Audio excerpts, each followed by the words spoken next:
देखिए प्यारे बच्चों, आप सबका हमारे इस ऑनलाइन प्लेटफॉर्म पर बहुत बहुत हार्दिक स्वागत है, अभिनंदन है। मैं संदीप सारण, व्याख्याता भौतिक विज्ञान, एक नए टॉपिक के साथ आपके समक्ष प्रस्तुत हुआ हूँ। मैं आज आपको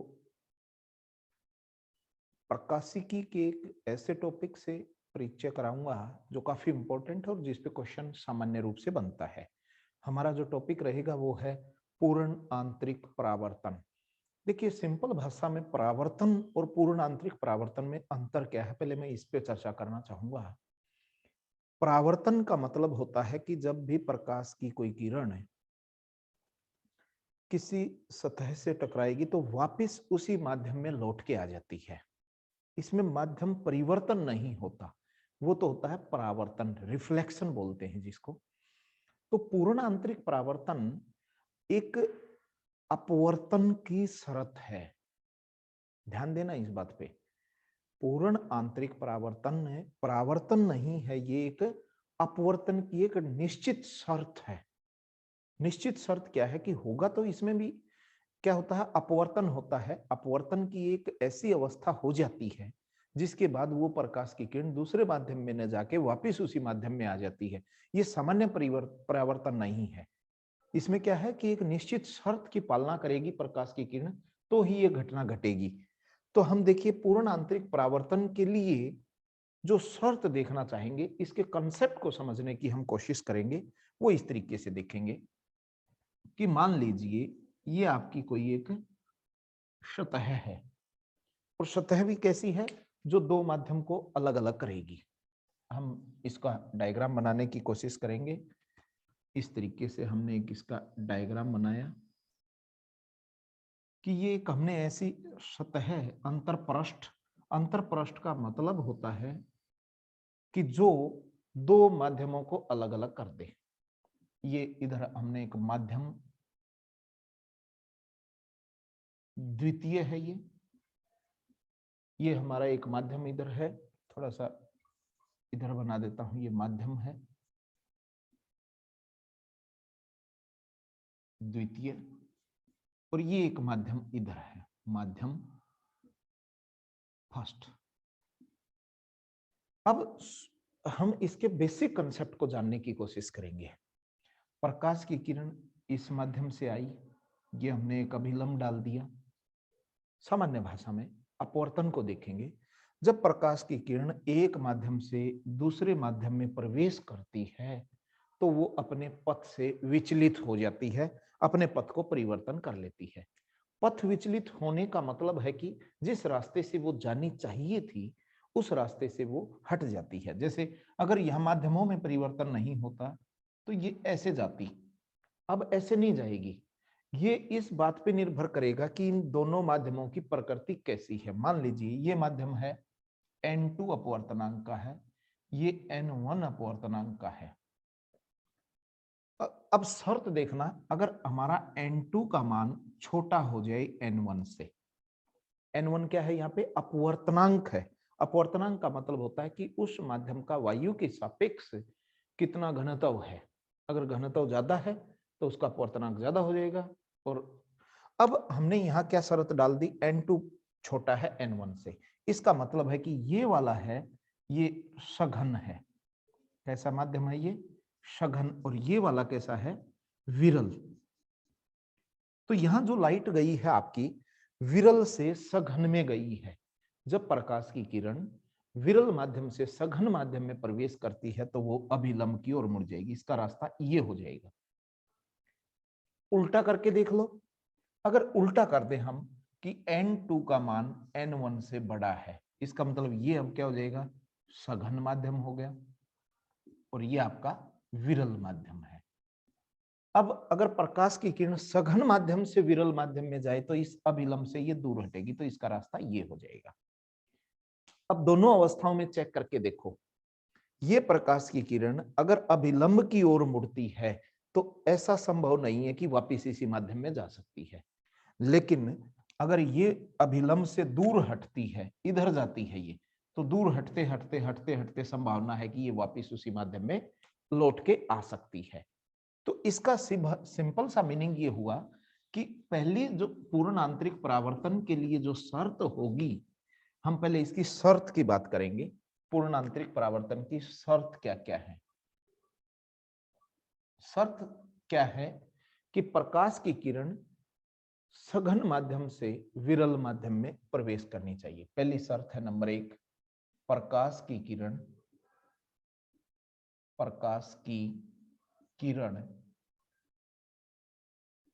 सघन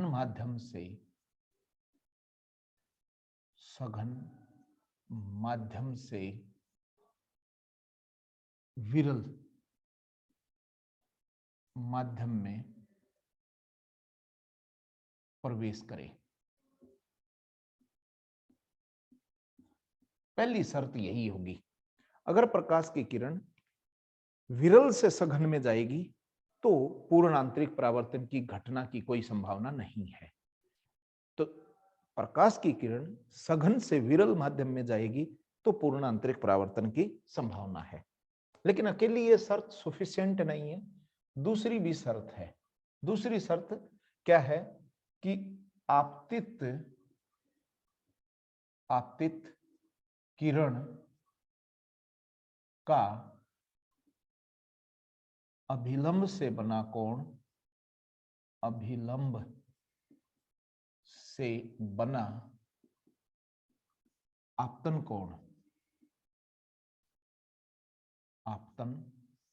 कोण का मान, आपतन कोण का मान क्रांतिक कोण से, ये अच्छी बात है, क्रांतिक कोण से अधिक होना चाहिए।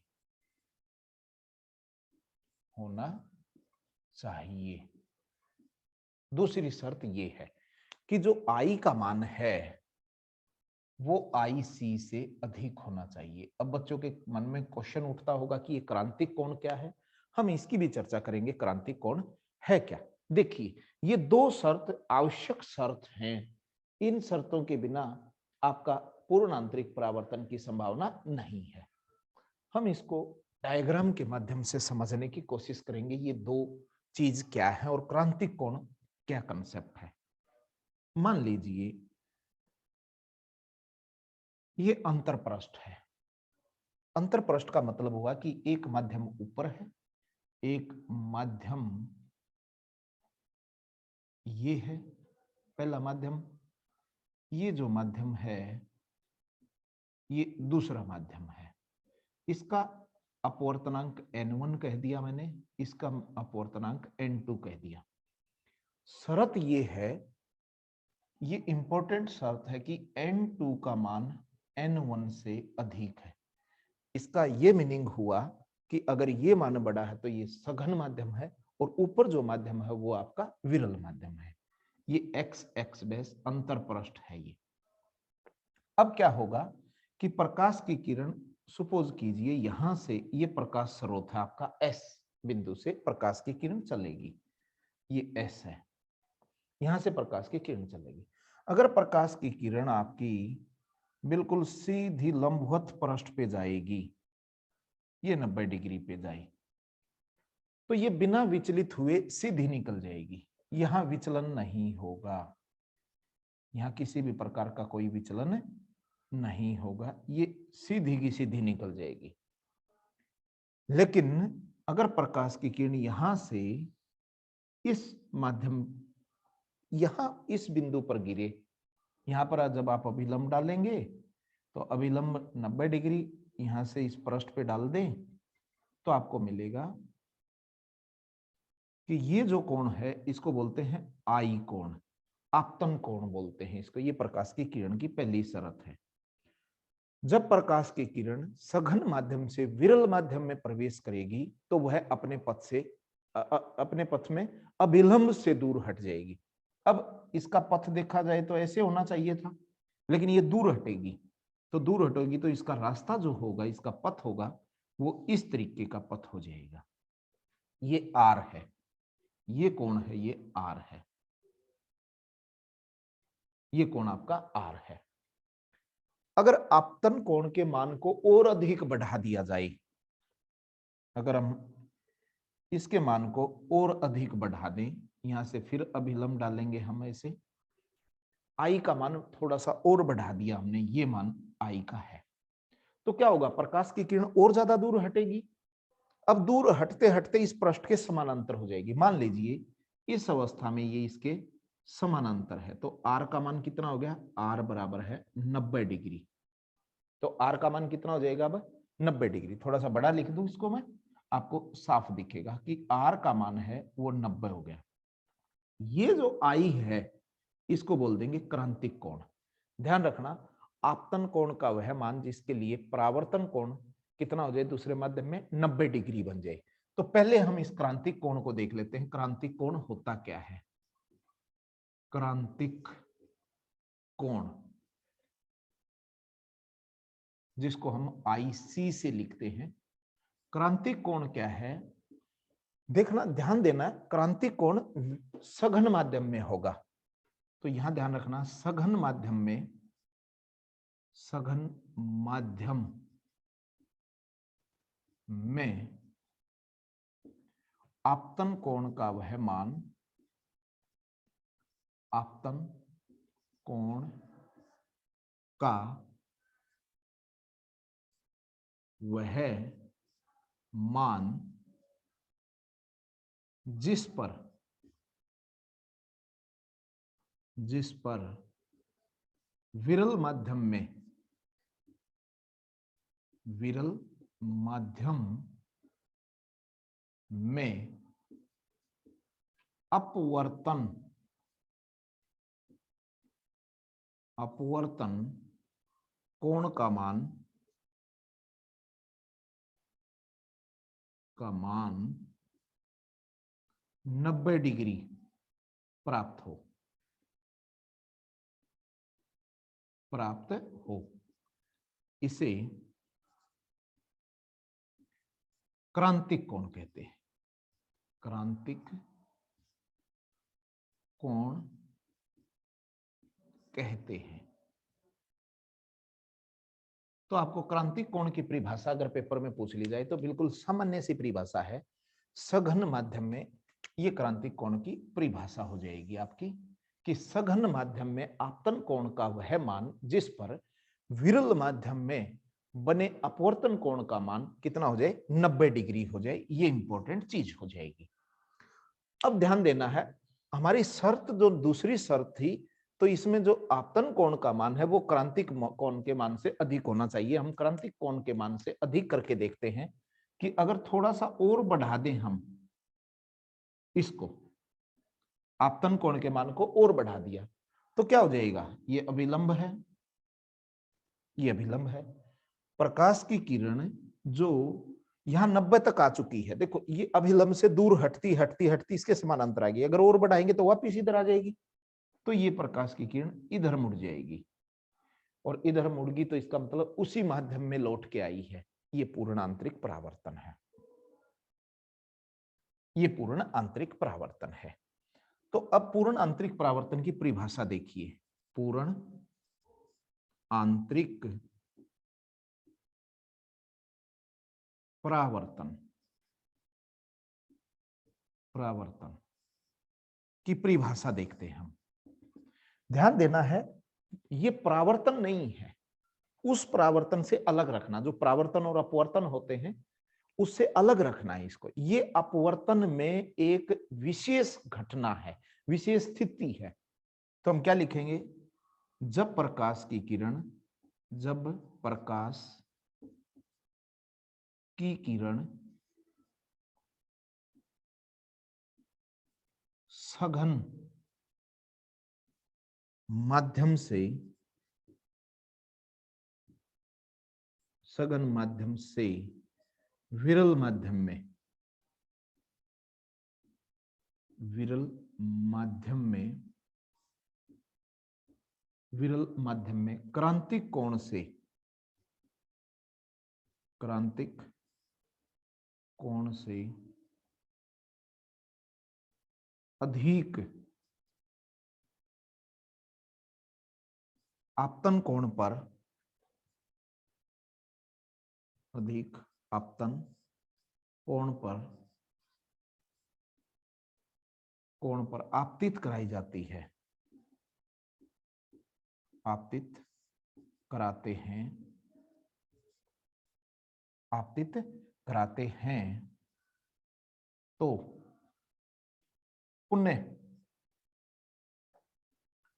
उसी माध्यम में लौट आती है, लौट आती है। इस घटना को, इस प्रकाश की घटना को, प्रकाश की घटना को पूर्ण आंतरिक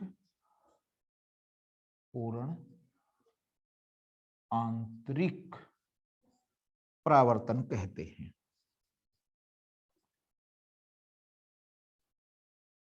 परावर्तन कहते हैं। ये है पूर्ण आंतरिक परावर्तन। यानी जो प्रकाश की किरण है, जब वो सघन माध्यम से विरल माध्यम में जाए, शर्त ध्यान रखना, सघन से विरल में जाए, और जो आपतन कोण का मान है क्रांतिक कोण से अधिक हो जाए, तो वह पुनः उसी माध्यम में लौट आती है। इस घटना को पूर्ण आंतरिक परावर्तन कहते हैं। 3 क्वेश्चन यहां तक बन चुके हैं। पहला क्वेश्चन पूछ सकता है पूर्ण आंतरिक परावर्तन की आवश्यक शर्त बताइए, तो ये आवश्यक शर्त होगी 2। दूसरा क्वेश्चन हो सकता है कि क्रांतिक कोण किसे कहते हैं, तो ये क्वेश्चन बन गया हमारा क्रांतिक कोण। और तीसरी जो बात पूछ सकता है, पूर्ण आंतरिक परावर्तन की परिभाषा लिखिए, तो ये पूर्ण आंतरिक परावर्तन की परिभाषा हो जाएगी। तो यहां तक हम 3 क्वेश्चन कर चुके हैं। अब यहां स्नेल का नियम लगाएंगे। स्नेल का नियम लगा के हम इसका संबंध बनाएंगे। तो अब यहां हम परावर्तन अपवर्तन नियम लगाएंगे। अपवर्तन नियम से, अपवर्तन नियम से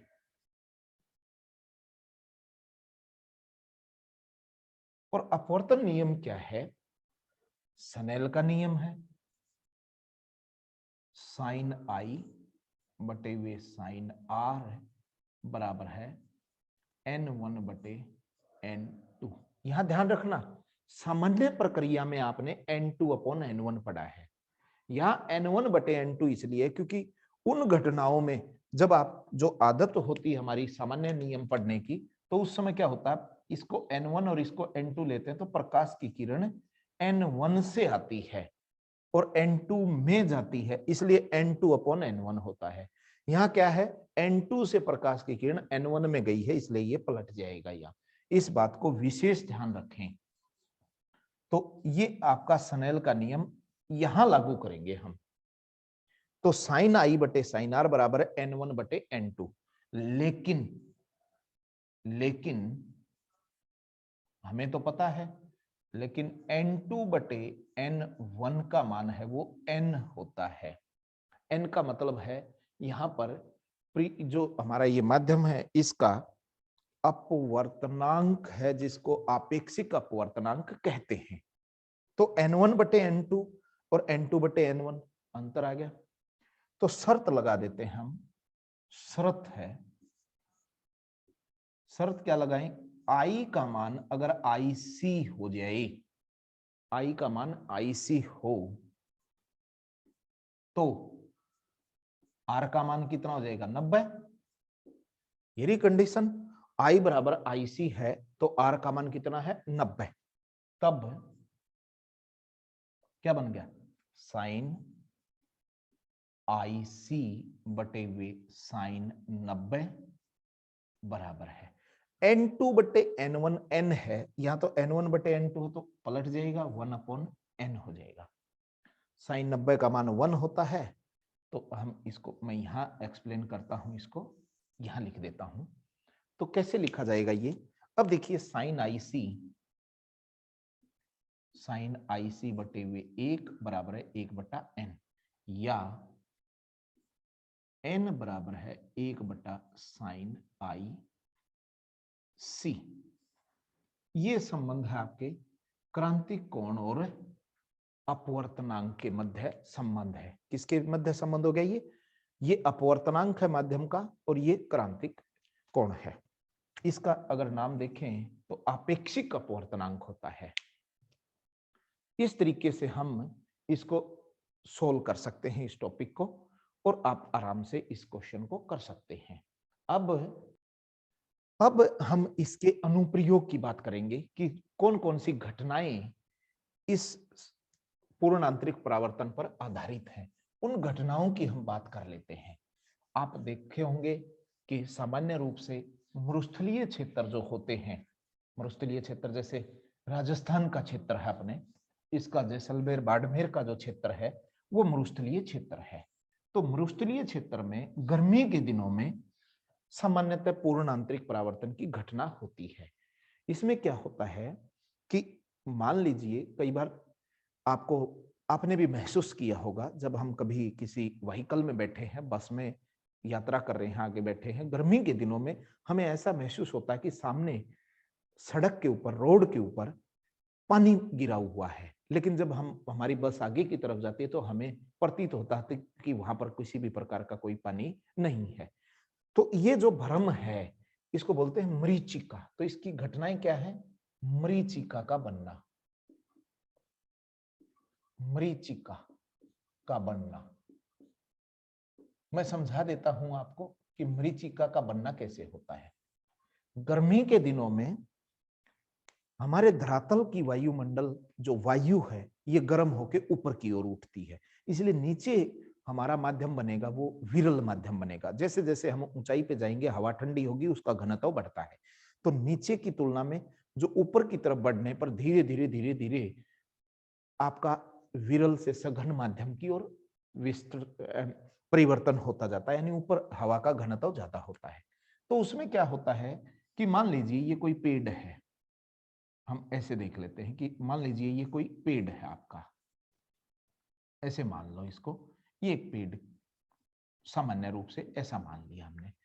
नीचे जो हमारा वायु का घनत्व है वो कैसा है? कम। ऊपर कैसा है? ज्यादा। तो इसका मतलब हुआ कि जब हवा यानी जो प्रकाश की किरण है इस पेड़ से टकरा के इधर आएगी तो वो इस तरीके से बैंड हो जाएगी। क्यों बैंड होगी? हर बिंदु पे आप देखेंगे तो ये अभिलंब से दूर हटने की कोशिश करेगी और यहां आने के बाद ये पूर्ण आंतरिक घटना प्रदर्शित करेगी। हम यहां से देखें जब इसको, ये हमारी आंख है, हम यहां से जब इसको देखेंगे तो हमें ये पेड़ ऐसा प्रतीत होगा कि यहां दिखाई दे रहा है, यानी इसकी मिरर इमेज हमें दिखाई देगी। ऐसे इस तरीके से हम इसकी मिरर इमेज देख सकते हैं। इस तरीके से ये हमें यहां नीचे की तरफ दिखाई देगा। जब हम इसको ऐसे देखेंगे तो ये पेड़ हमें नीचे की तरफ दिखाई देगा, और ये जो नीचे की तरफ दिखाई दे रहा है ये जो घटना है इसको बोलते हैं मरीचिका का बनना। ये मरुस्थलीय क्षेत्र में होती है। तो ये भी किस पे डिपेंड करता है? पूर्ण आंतरिक परावर्तन की घटना पे निर्भर करता है। दूसरा होता है हीरे का चमकना। दूसरी चीज है हीरे का चमकना। हीरे का चमकना, देखिए सामान्यतः हीरा जब हम पृथ्वी से प्राप्त करते हैं, जब इसको प्राप्त किया जाता है तो उस समय ये चमकीला नहीं होता, इसको तराशा जाता है। जो इसके भिन्न भिन्न फलक हैं, इसके सिरे हैं, उनको इस तरीके से कटिंग करके तराश दिया जाता है कि उनके मध्य अगर एक बार प्रकाश की किरण अगर प्रवेश करती है तो उसके क्रांतिक कोण से अधिक मान पे वो प्रवेश करे, जिससे क्या होगी? वो टकराएगी, अंदर के अंदर टकराती रहेगी, और अंदर के अंदर टकराने से वो बाहर नहीं निकल पाती, वो अलग अलग फलकों से टकराती है। इस घटना को हम पूर्ण आंतरिक परावर्तन कहते हैं। सामान्यतः हीरे के लिए जो आपका आईसी का मान है वो 24.2 डिग्री होता है और इसका अपवर्तनांक लगभग 2.42 के आसपास होता है। तीसरी घटना है जो बहुत बार पूछी जाती है, मैं यहां लिख देता हूं तीसरी, ऑप्टिकल फाइबर यानी प्रकाशीय तंतु, प्रकाशीय या प्रकाशिक तंतु। ये क्या होते हैं? एक पाइप होती है ऐसे, संदेश भेजने के लिए। इसके क्या होती है, बाहर की पट्टियां होती हैं, ये बाहर, और ये जो बाहर पट्टियां लगी होती हैं, ये ऐसे माध्यम की 3-4 लेयर बना देते हैं कि बाहर की दिशा में बढ़ने पर इनका जो अपवर्तनांक है पदार्थ का वो कम होता चला जाए। और जब इसमें हम कोई भी लाइट प्रवेश कराते हैं, प्रवेश करानी है क्रांतिक कोण से अधिक मान पर, तो क्या करेगी, पूर्ण आंतरिक परावर्तन के कारण ये संदेश आगे की तरफ चले जाएंगे। तो यहाँ क्वेश्चन ऐसे पूछा जाता है कि प्रकाशिक तंतु किस सिद्धांत पे या किस प्रकाशीय घटना पर आधारित है। तो आप बताएंगे कि प्रकाशिक तंतु पूर्ण आंतरिक परावर्तन की घटना पर आधारित है। इसमें जो केबल होती हैं, ऐसे केबल होती हैं, अंदर से खोखली होती हैं, वो ऊपर पहली जो पदार्थ, पहली लेयर जो होगी वो डेंसर होगी, सघन होगी, उसके ऊपर जो परत होगी वो उससे कम, उससे विरल होगी, उससे अगली परत और भी ज्यादा विरल होगी। तो जब हम क्रांतिक कोण से अधिक मान पर जब उस सूचना संकेत या पल्सेस को भेजेंगे तो वो पूर्ण आंतरिक परावर्तन के कारण आगे की तरफ बिना ऊर्जा ह्रास किए, बिना किसी प्रकार की सूचना ह्रास किए आगे की तरफ प्रसारित हो जाती है। तो यह घटना भी हमारी जो प्रकाशिक तंतु है ये किस सिद्धांत पे काम करता है, पूर्ण आंतरिक परावर्तन के सिद्धांत पे। तो ये कंप्लीट टॉपिक पूर्ण आंतरिक परावर्तन था और उम्मीद है कि आपको समझ में आया होगा ये, और इस पे जो भी क्वेश्चन आए तो आप आसानी से सोल्व कर देंगे। धन्यवाद आप सबका।